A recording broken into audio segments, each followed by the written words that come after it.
Ada boleh? Selanjutnya dari GFPR.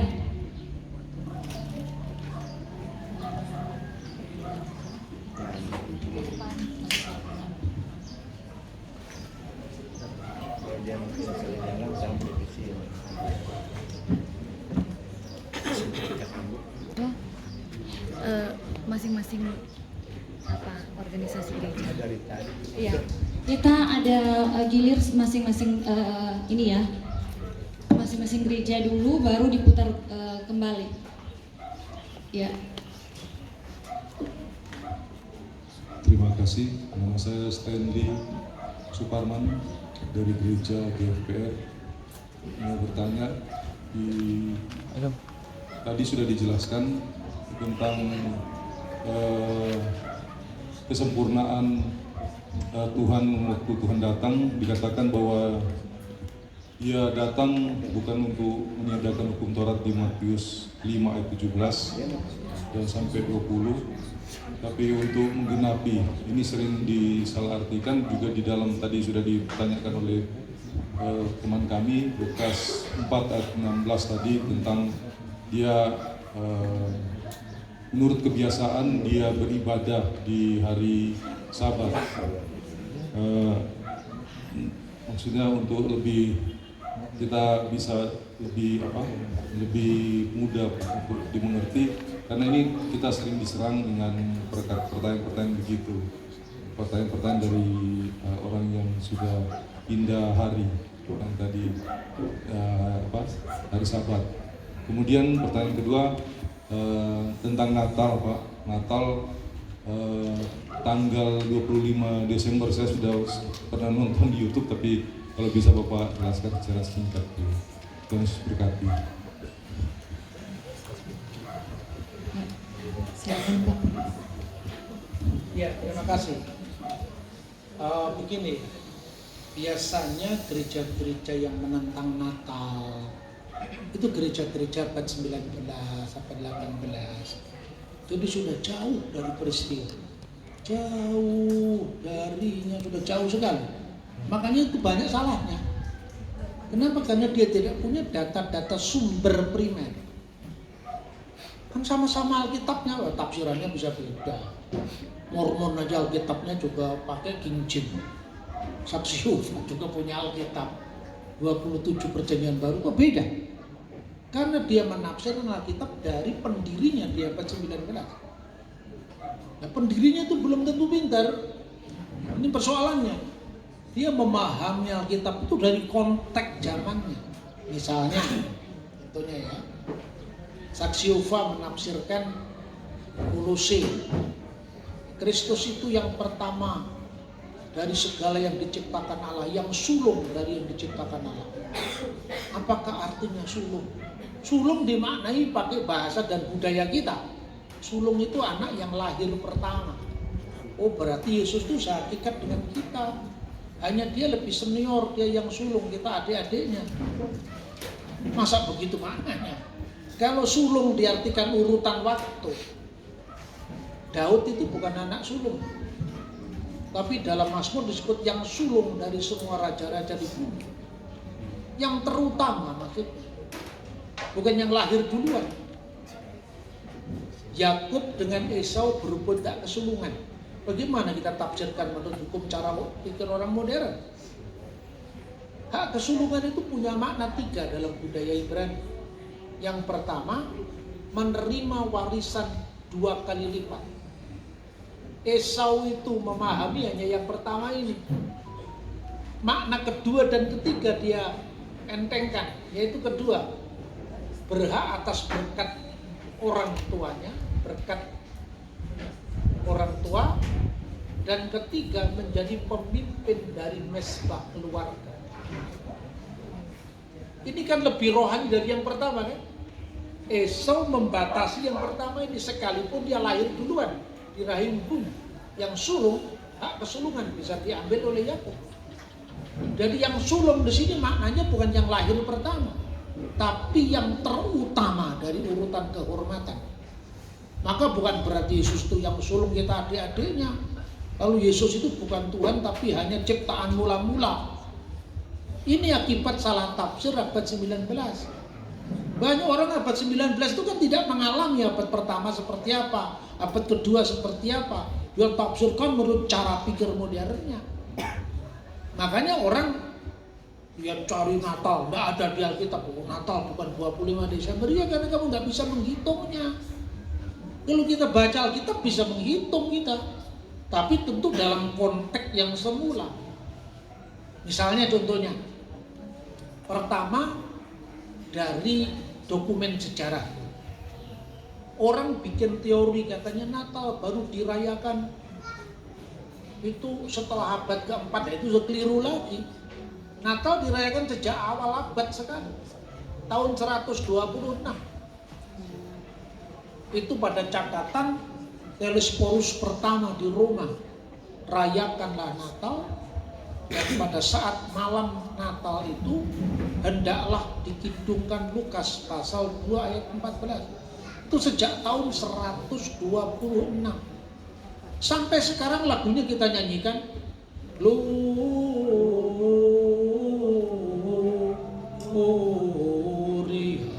in excelsis Deo. Kenapa in excelsis Deo? Padahal kalau abad keempat Alkitabnya terjemahannya disempurnakan oleh Hieronymus. Bukan in excelsis tapi in altissimis Deo. Berarti apa? Lagu ini dibuat sebelum tahun abad keempat. Caranya gampang sekali. Misalnya Bapak Ibu menyanyikan lagu, misalnya selidiki nyatakan segala perkara. Jangan dicari tahun 2000. Kata perkara setelah tahun 2000 itu artinya kasus. Masa Tuhan suruh nyelidiki kasus? Artinya lagu ini pasti diciptakan tahun 60-an atau tahun 70-an. Ketika kata perkara artinya hal, terjadi pergeseran bahasa. Perkara artinya kasus. Gampang sekali sebetulnya. Itu dari logika bahasa. Kedua, dokumen sejarah. Dokumen sejarah tahun 126. Lalu tahun 160 atau 170 itu ada catatan dari Theophilus dari Kaisaria Maritim di Israel. Itu dia mengatakan kita akan merayakan kelahiran Tuhan kita sebentar lagi akan tiba 25 Desember. Itu sudah dicatat tahun 160. Sementara perayaan Dewa Matahari baru dilakukan terkuno 274, yang titik balik musim dingin. Lalu puncaknya tahun 363 oleh Julius Murtad. Julius Murtad itu Kaisar Julian, dulu beragama Kristen, kemudian balik ke agama pagan dan membajak kalender Natal dijadikan kalender Dewa Matahari. Jadi jangan dibalik. Gara-gara kita tidak pernah membaca sumber primernya, kita jadi ngaco semua. Kemudian contoh lagi catatan dari Hippolytus. Itu menulis kira-kira tahun 220. Hippolytus itu siapa? Hippolytus itu muridnya Irenaeus dari Lyon. Menulis kira-kira tahun 180. Irenaeus itu muridnya Polikarpus dari Smyrna. Menulis kira-kira tahun 150, meninggal tahun 156, namanya Polikarpus. Polikarpus itu muridnya Rasul Yohanes yang meninggal tahun 96 di Efesus. Jadi dia itu punya rentetan saksi sejarah.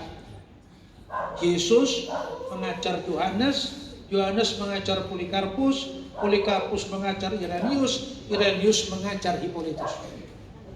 Jadi mata rantainya dari Rasul sambung. Dia menulis sebelum tahun 200. Dia katakan begini, kapan Yesus Kristus dilahirkan? Dia mengatakan egeneto pro octo kalandon Januarion. Kristus itu dilahirkan 8 hari sebelum 1 Januari. Kenapa 8 hari sebelum 1 Januari? Karena sunatnya Yesus itu 8 hari. Orang Yahudi disebut anak perjanjian setelah dia disunat. bukan pada saat dia lahir. Itu semua ada rentetannya, satu dengan yang lain. Maka dalam kisah Rasul Yohanes tentang kebangkitan Yesus itu 8 hari setelah itu. 8 hari itu 8 hari setelah peristiwa Yesus, berarti hari pertama minggu berikutnya. Itu sudah ada catatnya dalam Alkitab. Kita hanya membaca sekilas saja tanpa melihat background budayanya. Jadi catatannya sangat kuno sekali. Menjadi dokumen gereja mula-mula tidak di Roma, tapi di Alexandria. Kenapa kita ini selalu ngelawan Roma? Karena kita ini kan lahir dari Roma Katolik. Gereja Protestan, gereja Pentakosta, gereja Karismatik kan semua gereja Barat. Coba belajar ke gereja Timur. Apakah Natal dipersoalkan? Lu nggak pernah dipersoalkan Natal. Artinya apa? Kalender Natal dari pertama tidak pernah berubah. 25 Desember. Lalu pertanyaannya, kenapa gereja ortodok Natalnya 7 Januari? Bukan 25 Desember. Jangan salah lagi. Coba Bapak Ibu buka Google sekarang. Cari Oktober, ya. Pakai huruf C ya, Oktober 1582. Kalender itu, kalender CA, kalender Oktober 1582. Terus Anda klik picture, gambar. Ada yang sudah menemukan? Di gambar.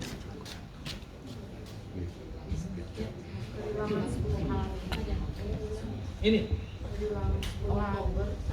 Oktober 1582. Hilangan 10 hari. Ini Hilangnya 10 hari. hilangnya 10 hari. Inilah sebabnya ini perubahan kalender itu dimulai zamannya Paus Gregorius di tahun 1582. Gereja Timur nggak ngubah kalender karena tidak pernah membuang 10 hari ini. Jadi 25 Desembernya gereja Barat itu sesungguhnya 15 Desember gereja Timur.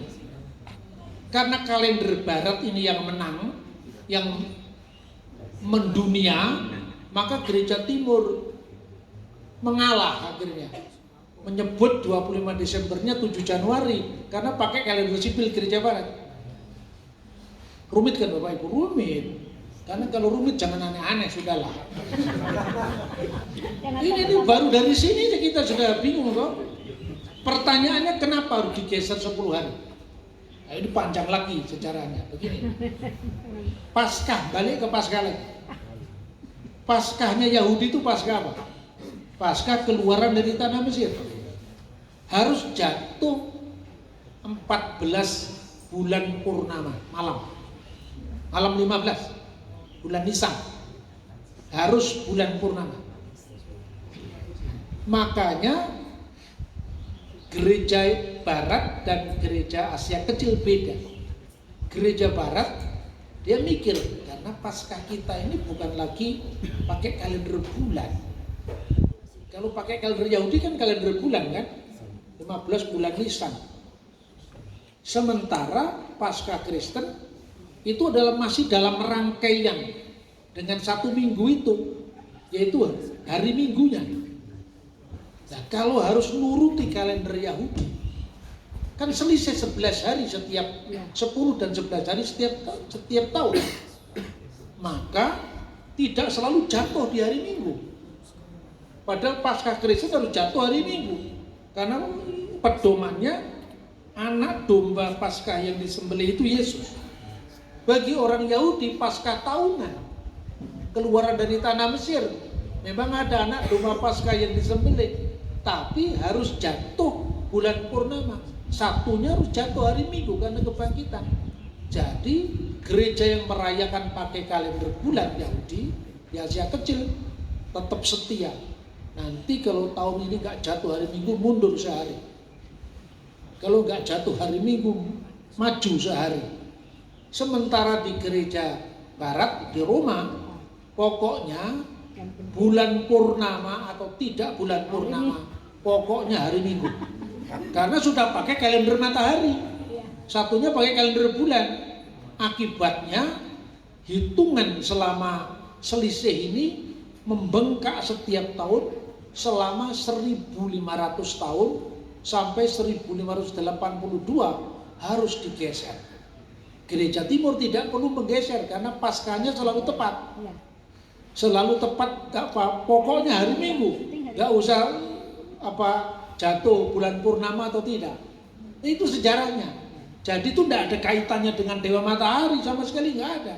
Itu kaitannya dengan kalender Paskah Yahudi dan Paskah Kristen mula-mula. Kemudian bagaimana cara menghitungnya? Ini nggak bisa singkat jawabannya. Kalau singkat malah salah paham dan paham salah. Ya toh? Begini, pada mula-mula orang Kristen belum merayakan Natal. Mula-mula.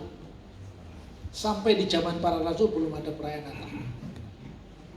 Tapi menjelang akhir abad pertama ada ajaran sesat namanya ajaran Gnostik. Ajaran Gnostik itu inti ajarannya gini. Yesus itu tidak benar-benar jadi manusia. Mula-mula dibantah lah sama para rasul. Rasul Yohanes secara khusus yang membantah itu. Karena di antara para rasul itu usianya paling panjang dan tidak mati syahid Yohanes anak Zebedeus sampai usia tua di Efesus. Rupanya Tuhan kasih tugas untuk menyelesaikan ajaran-ajaran bidat yang muncul di awal sejarah. Siapakah roh antikristus itu katanya? Ciri-cirinya apa? Kita harus bisa membeda-bedakan roh. Setiap roh yang tidak mengaku Yesus telah datang sebagai manusia tidak berasal dari Allah. Berarti apa? Pada zaman itu menurut 1 Yohanes pasal 4 ayat 1 sampai dengan 3 ada ajaran yang menyangkal Yesus benar-benar jadi manusia. Inilah ajaran Gnostik.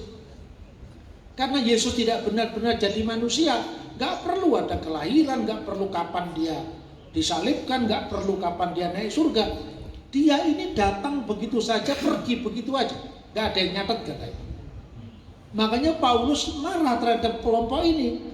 Lalu di suratnya 2 Timotius itu pasal 2 ayat 8, inilah Injil yang kuberitakan.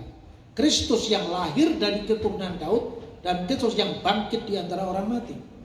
Jadi Injil yang diberitakan Paulus, Injil kelahiran dan Injil kebangkitan.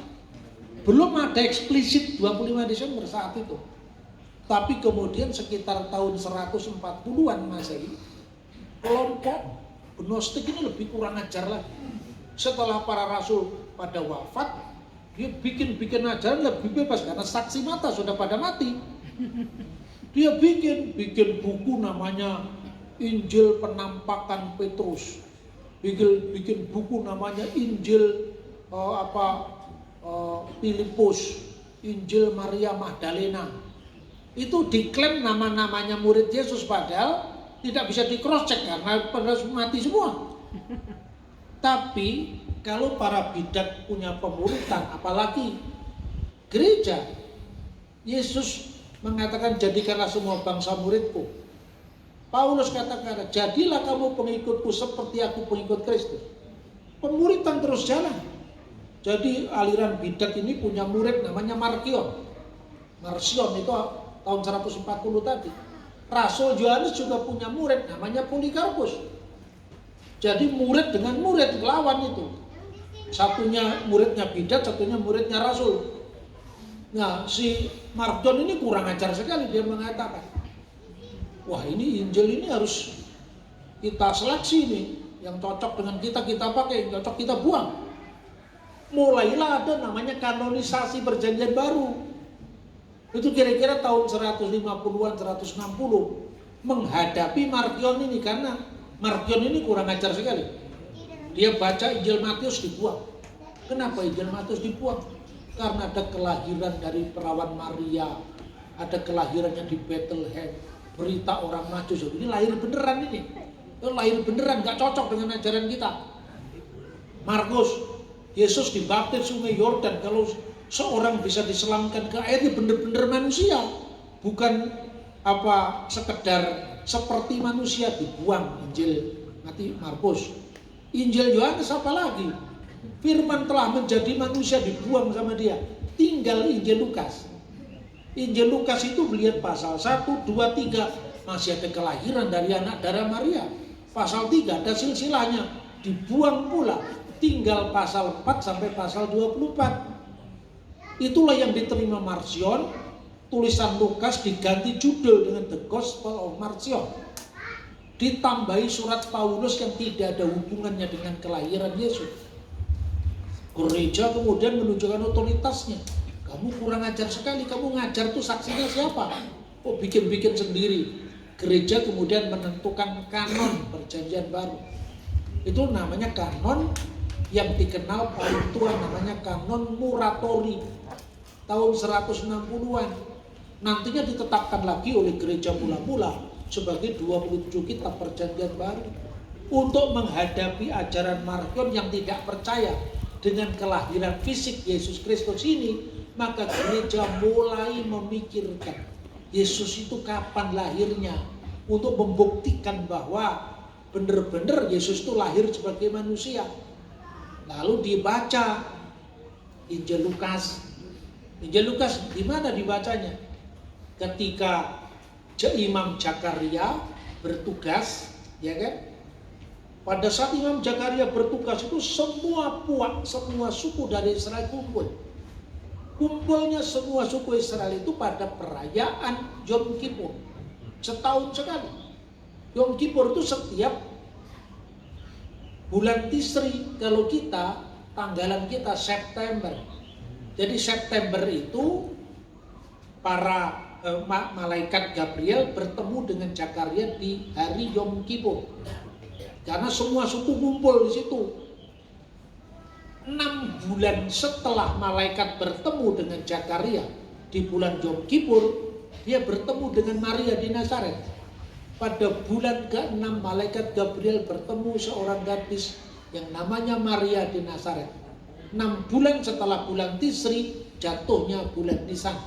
Kalau dihitung tahun Masehi, 6 bulan setelah September, Oktober, November, Desember, Januari, Februari, Maret. Berarti Maret itu malaikat menyatakan kabar gembira kepada Bunda Maria. Usia dari kandungan 9 bulan. April, Mei, Juni, Juli, Agustus, September, Oktober, November, Desember. Itu hitungan juga bisa dikonfirmasi oleh kitab Tawarikh tentang 24 orang yang imam-imam Lewi yang bergiliran. Dan di situ gilirannya Zakaria, karena Zakaria itu dari rombongan Abia. Abia itu rombongan ke-8. Itu juga bisa dihitung nanti jatuhnya di bulan Tisri atau September. Itu semua ada dalam dokumen gereja mula-mula. Misalnya Koptik Didaskalia Apostolorum tahun 189. Komentar Nabi Daniel dari Hippolytus tahun 180 atau 200-an. 200 di bawah tahun 230 karena dia meninggal tahun 230. Lalu dalam catatan Liber Pontificalis tahun 126. Sedangkan perayaan matahari itu dibajak oleh Kaisar Julian yang disebut Julian Simurtat tahun 362. Jadi sangat jauh peristiwanya. Karena itu maka gereja yang gereja yang tercabut dari akar sejarah ini gampang sekali jatuh, tergelincir karena nggak punya pedoman. Nah, ini pikiran yang seperti ini harusnya dikembangkan supaya kita tidak mudah diombang-ambingkan oleh angin pengajaran. Gitu ya? Iya. Dan sebelumnya Bapak Ibu, kita juga September Pak Bambang ada dengan